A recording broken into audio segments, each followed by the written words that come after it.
Today's journey is taking us to the city of Durham, North Carolina.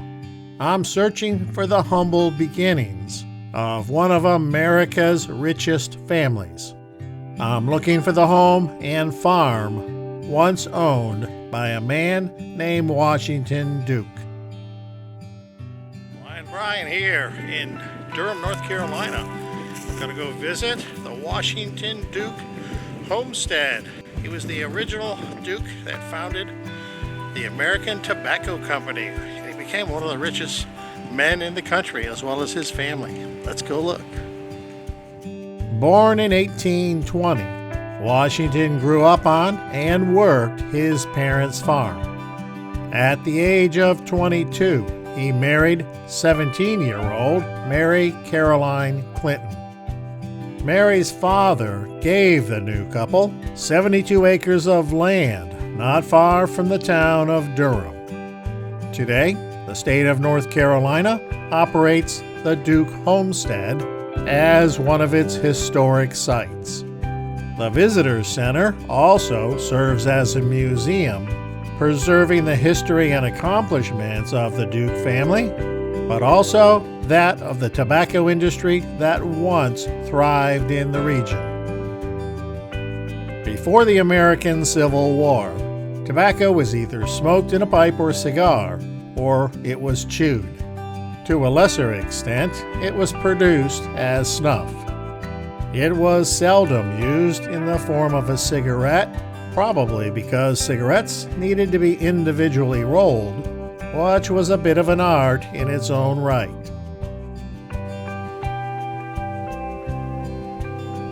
It says tobacco seeds are very small, with about 300,000 in each ounce. Harvesting these tiny seeds is made difficult by the threat from birds and insects, as well as cross-pollination.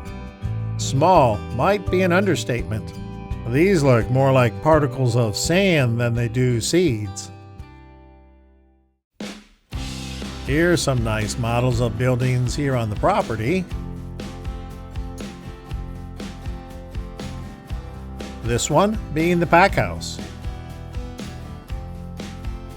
This structure was Washington's third and last factory on the family homestead. The next one would be built in the city of Durham. This is his home as it likely looked in 1852 when first built. And behind is the well house and smokehouse. This is where the family first produced tobacco products, which was originally the family's corn crib. Although not a tobacco user, I will admit the aroma of the natural leaf is quite pleasant. The tiny seeds are planted in beds to sprout. When the seedlings reach around 8 inches high, they're pulled from the bed and planted in 3-foot rows, spaced about 2 feet between plants. After about 3 or 4 months, crops are ready to harvest. The leaves are then dried or cured to get them ready for sale. Slavery played a large role in the success of the tobacco industry in the 19th century. It provided landowners with cheap labor to tend their crops. Some examples of tools and equipment used on the farm. I'll let you pause the video if you want to know more about what something is.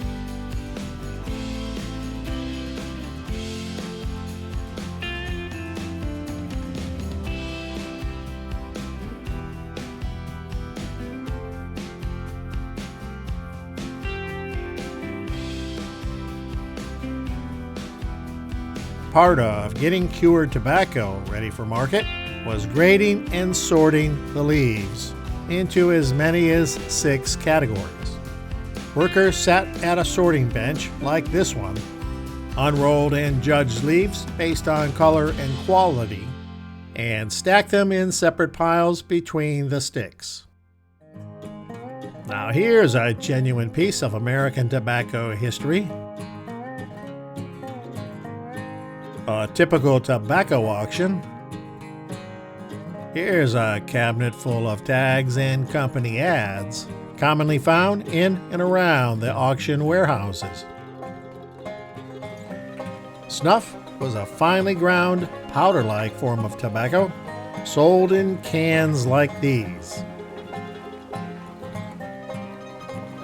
Plug tobacco was formed in small bricks or plugs using a press like this.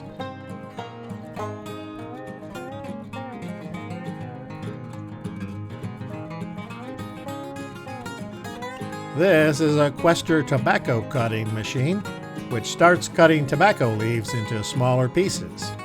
But with all those open gears and pinch points, I don't think this machine would be happy until crushing or removing a finger or two from its operator. Is that a bandage on the man's arm? Here's one of the Bonsek rolling machines. These machines came onto the scene in the 1880s, which made the mass production of cigarettes possible. Basically, a shredded blend of tobacco and paper was fed into one end of the machine. Rolled and cut cigarettes came out of the other end.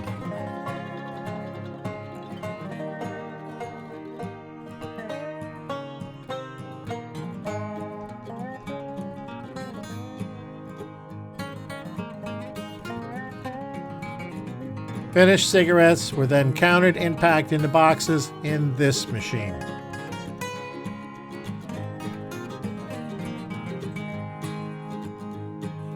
The bag jack placed measured amounts of tobacco in small cotton pouches, used primarily for those who preferred to roll their own cigarettes.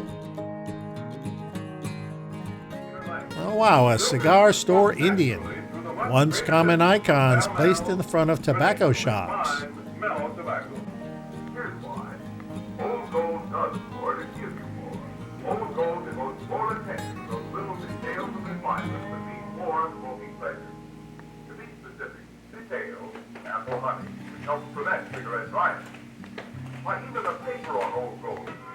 Here's an interesting piece of artwork, made from various parts of a Bonsek machine.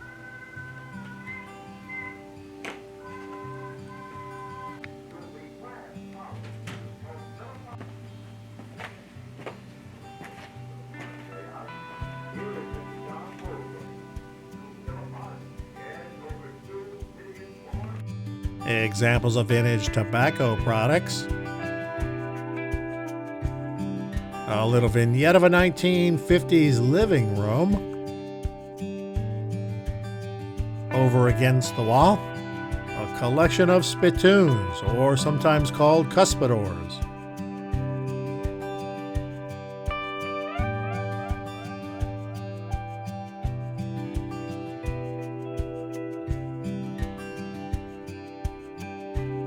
Aromatic Perique tobacco is extremely rare, with less than 150 acres being grown in the entire world. St. James Parish, Louisiana, located 50 miles north of New Orleans, is the sole producer of this champagne of tobacco. The large oak whiskey barrel, when fully packed, contains up to 500 pounds of tobacco. The jack screw exerts up to 30 tons of pressure on the ripened but uncured leaves in the barrel. Juices from the leaves act as a preservative in the fermentation process. After a year, the pressure is released and the dark aromatic tobacco is shipped while still in the barrel. Some old cigarette vending machines. I remember the green and red ones from when I was a kid. Drop your coins in the slot and pull the knob all the way out, and a pack drops out the bottom.